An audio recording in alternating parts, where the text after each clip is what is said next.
Quick word on what's happening with Turkey and Syria. NATO will convene a special meeting in Brussels this morning, made at the request of Turkey. It's only the fifth time in the alliance's history that a member state has requested such a meeting. Turkey says it expects its NATO allies to show solidarity and support following its recent military intervention against Islamic State, as well as against Kurdish separatists. Nabila Ramdani is a journalist and commentator who specialises in the Middle East and North Africa. Good morning to you, Nabila.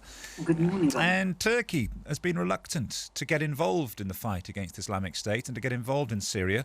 What's changed its mind over the weekend? Well, absolutely. After months of reluctance, Turkish warplanes last week started striking ISIS militant targets in both Syria and Iraq, two countries with which it shares a long southern borders, and of course which are controlled. Vast swathes of the territory of these two countries are controlled by IS militant fighters.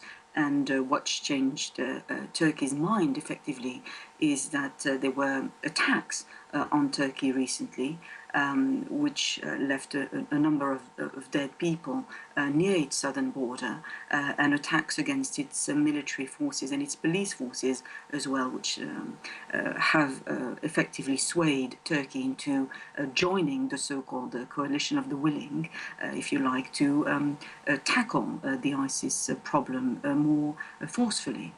And what do they want from NATO today? Well, as you said, it's only the fifth time in its 66-year history that NATO ambassadors have met in an emergency session. And I personally think that it is right and proper, considering the threat they will be discussing. ISIS is, of course, a huge menace and indeed a global threat, which is having more influence all the time. And it is one which particularly threatens countries like Turkey because of its position. It shares a border with Syria and Iraq, and the Turks want to make sure that NATO is fully behind them in the fight against ISIS.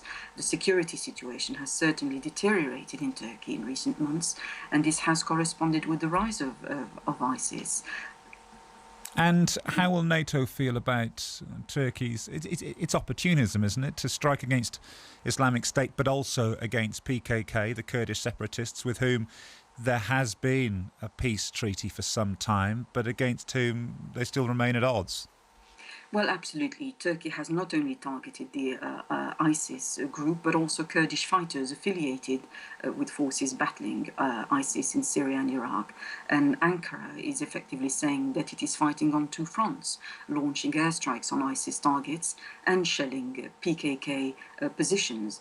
Now, the PKK, the Kurdistan's Workers' Party, is considered a terrorist organization by Turkey, the EU, but also the US. And the peace process between the PKK and the Turkish government began in 2012 after 30 years of violence, with the PKK fighting for autonomy effectively since 1984. But recent attacks on the PKK has led the organization to announce that the 2-year ceasefire with Turkish government was effectively over.